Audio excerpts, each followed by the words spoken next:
Welcome to 5 Wide Fantasy presented by OwnersBox. Today, we're talking bust-proof wide receivers. Had a great time talking bust-proof running backs last week. I felt like for me it was a lot easier because, of course, there are guys that have, an easy path to volume.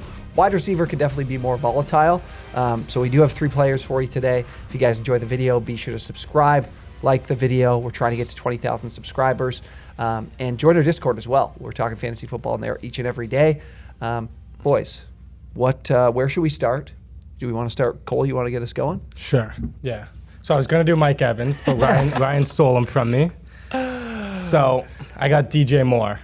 And there's no denying DJ Moore's elite talent or usage in the Panthers offense. He was top 5 last year in target share at 28.4%, air yards 1,632, and air yard share basically 40%. He was also top 6 in targets, 162, and route participation, 96%. And over the past 3 seasons, Moore's been crazy consistent. He's averaged 138 targets, 1,175 receiving yards, and a 25% target share over the last 3 years.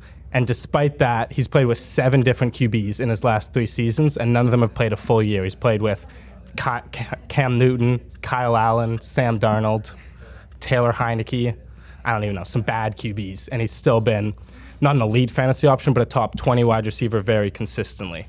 So a lot of people are asking why he's not an elite fantasy option if he's so consistent, if he's so talented.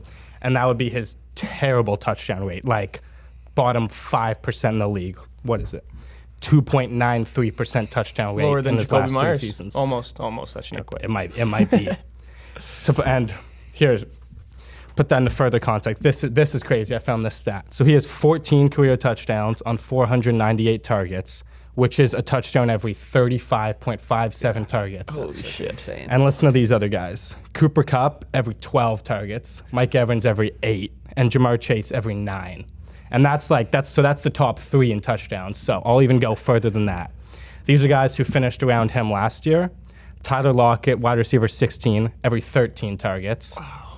Amari Cooper every 13, and Adam Thielen every 9.5. And his is 35. Yeah, that's crazy. So now with Baker, I'm not saying it's going to be insane. It's not going to go to every 10. He's not really a touchdown guy, but with Baker, it's definitely got to improve a lot. Way more red zone opportunities, more downfield passes, and his touchdown rate has to go up. There's no way it can stay at 2.5%. That's the bottom of the league. So if Baker can even be league average and his touchdown rate can even get to league average, he should be an easy top 12, top 15 receiver, and right now he's being drafted as the wide receiver 18. So even if his touchdown rate does not go up, I think being bust-proof, his floor is around wide receiver 18 or 20, purely on his volume and his receptions and receiving yards, and then he has the upside too. Yeah. I have no reason to think that he'll score more, to be honest. Like Baker Mayfield killed Odell Beckham Jr. Yeah. Odell went to LA and started scoring touchdowns.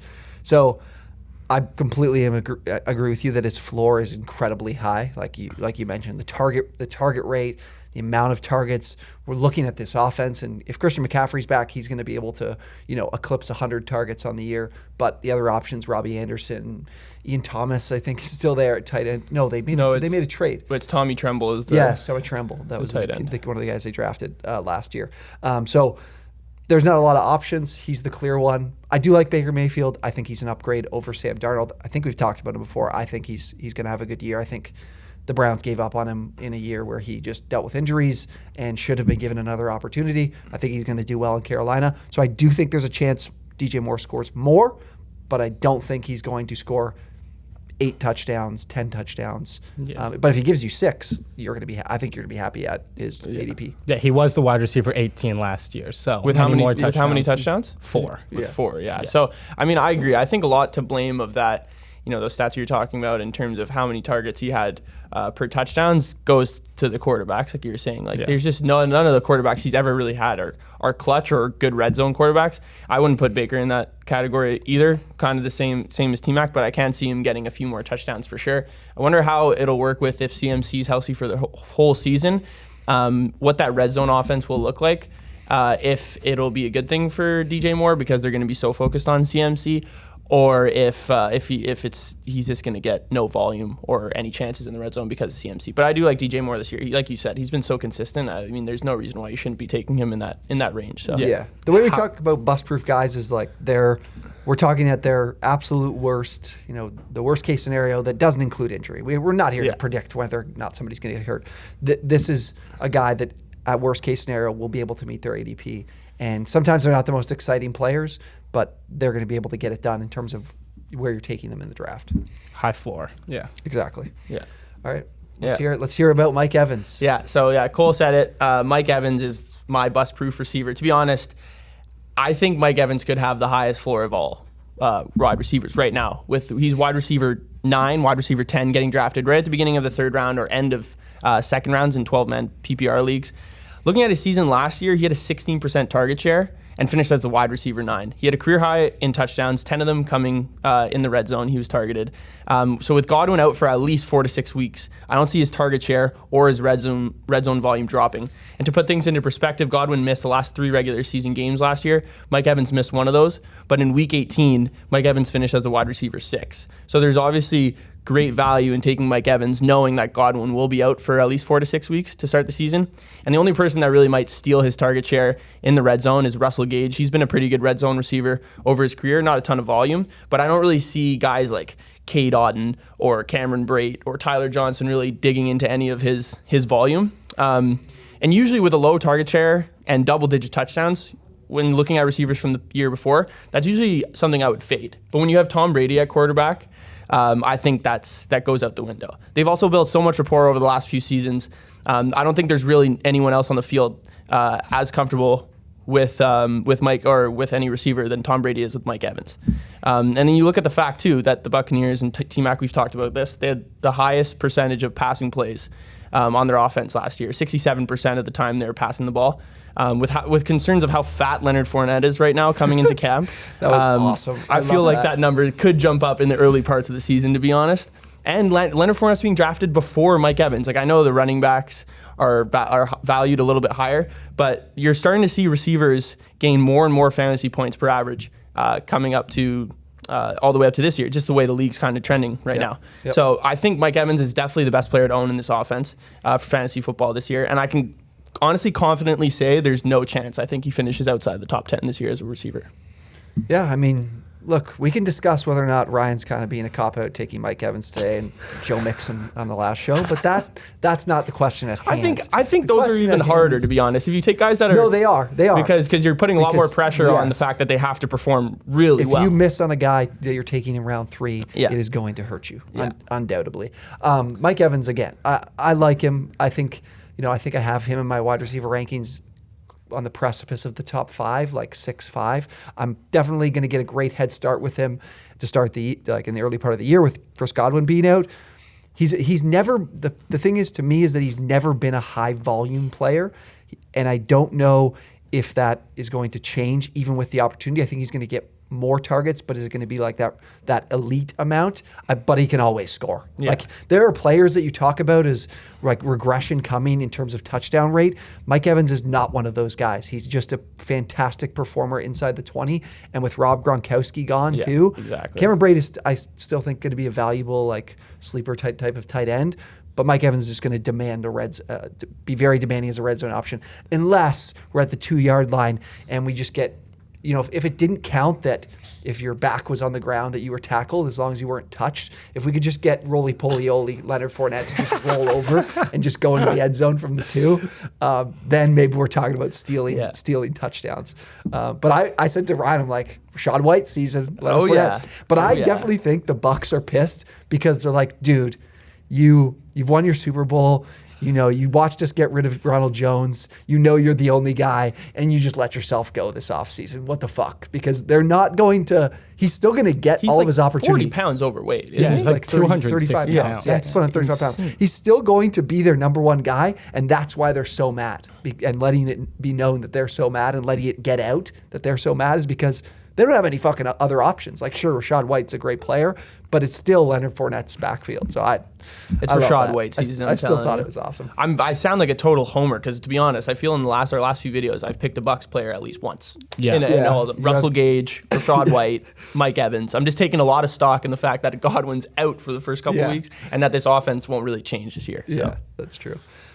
Speaking of touchdown guys, I'm going with Adam Thielen. This is someone that I think a lot of people will see as someone who isn't a high floor type of player because of how he scores touchdowns. But here's the situation. We've got O'Connell coming in as the head coach, replacing Mike Zimmer. Everybody's very, very excited about what this offense can do with O'Connell taking over in terms of through the air in the pass game. I think a lot of people are excited about Kirk Cousins. A lot of people very excited about Justin Jefferson. Seems to be, the everybody's wide receiver 2 this season in fantasy football. Maybe even some of you might be discussing him over Cooper Kupp.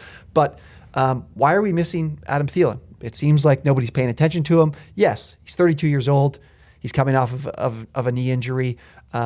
But he finished as the wide receiver 28 last season, despite missing a few games. If you look at his fantasy points per game, where do you think Adam Thielen finished in fantasy points per game? And obviously, I'm talking about it in an exciting way. What do you think it was? I'm looking at his stats right now, so like I can 20. What do you think he finished per game? 28 season, 20. You're gonna say 20? Like ranking, right? Not how many per game. points he was scoring per game. No, like where was his fantasy points per game? Where did that rank amongst wide receivers? Wide receiver what? I'm gonna say 17. 14. He was wide receiver 14. Wow. He scored almost 16 fantasy points per game. And that's because what he does is scores touchdowns each and every season. Last year, 10 touchdowns in 13 games. Year before, 13 touchdowns in 15 games. 14 touchdowns in 15 games. Ridiculous. Doesn't make sense. Yeah, crazy the regression people are going bananas, like this guy's going to stink sometime soon. And I last year thought there would be some regression. Now I'm on the train. I'm not like hardcore on the train because this is still a guy that doesn't have unlimited upside because he's the wide receiver 2 in his offense, but he thrives in that role. He doesn't need to be the wide receiver 1. He's not like, when we talk about, who am I thinking? Julio Jones, Allen Robinson, where you're worried about the guy getting older, but he's the focus of the offense for opposing defenses. That's not what Adam Thielen is, and that's a good thing for him. He can score. Last season, he had 8 end zone targets, turned it into 7 touchdowns. The year before, 20 end zone targets, turned it into 13 touchdowns. The year before, 8 end zone targets, turned it into 6 touchdowns. So when he gets a target inside or a target that is in the end zone with him standing there, it seems like he's just open. He's just always open. So on pace for a really big season last year. If we look at other guys that finished, like Devontae Smith, who finished as the wide receiver 29, that's what Adam Thielen is going at right now as wide receiver 29. Devontae Smith's stat line, 64 receptions, 916 yards, 5 touchdowns. You guys are seeing Adam Thielen's stats from last year below. He was on pace for about 950 yards last year. So he can still pick up the yardage to meet his current ADP, but he's just a touchdown monster as well. And I think it's something that isn't usually is unpredictable. For him, it's predictable. So I like Thielen. I'm not super excited that he could be a top 12 option as a guy going as an early wide receiver 3, but I think you can feel safe taking him this year. And it's right around the 7th round, so it's a nice spot for him. Yeah, I think it's an interesting point you brought up, the fact that he's been able to excel in this wide receiver 2 role for his whole career. Because even, when Stephon Diggs was in Minnesota, he had his best 2 seasons pretty much. Mm-hmm. And now even with Justin Jefferson, obviously, I think Justin Jefferson has a very good chance of being wide receiver 1 this year. But regardless, I still think Adam Thielen, is someone that you can be taking in those late rounds that will get the touchdowns. Zimmer was a very run-heavy focused offense. With their new coach coming in, I think there's going to be a lot more emphasis on the pass. And he's the same reason as I'm taking Mike Evans. The touchdown rate's there, and it has been there over the course of his career. He had 24 touchdowns over the last 2 years. Mike Evans 27 touchdowns. Those are crazy numbers. So I think Adam Thielen is a great pick for this. Insane. Yeah, it's crazy. Yeah, I agree. Same thing as Mike Evans' touchdown. I took a guy who's the opposite of that. Yeah, which I don't think is a bad thing at all. I think this is that's the definition of bust proof. Is DJ Moore being able to, especially in PPR leagues, volume. Right? With the amount of receptions, he had 160 targets or something. He averages 140. That's insane. Evans and Thielen. Thielen's 110. Yeah, was 100. his pace Same with last Evans. year. So 108, I think. You know what's really interesting, and it's something that I want to mention from my research because I don't want to just completely speak rosy about every single guy I'm talking about. But where do you think we talk about Zimmer as a guy that's really run heavy? Where do you think the difference was? Like how many spots? Like we're ranking all 32 teams in the NFL. Where do you think the difference is, like plus minus, between how many pass attempts per game the Rams had and the Vikings had? I bet you it's honestly probably not that different. Yeah, what do you think, Cole? If you had to guess, like how many spots? 5-10. So let's go with 10. So one spot. They Where passed they? the ball 0.2 times less per game. The Vikings did than the Rams. So O'Connell, I think, comes in to help them be better and more efficient. Yeah, I think that's. But the actually key. don't think it will improve their rushing volume. So something to keep in mind if you're worried about Dalvin Cook this year. But again, so Thielen could see very similar numbers is what I really just think. But anyways, again, if you guys enjoyed the video, be sure to subscribe to the channel. We're bumping things up. We've been posting on Mondays, Thursdays, and Sundays now. So we'll be up to now 3 videos a week. And then once August comes, we're looking at like 4 videos a week. We'll get back to some of the early stuff we did. We're going to be doing more and have more ideas going into the rest of the preseason here. We're going to have a draft strategy video dropping on Sunday, so be excited for that. Thank you guys for watching, and we will see you next time.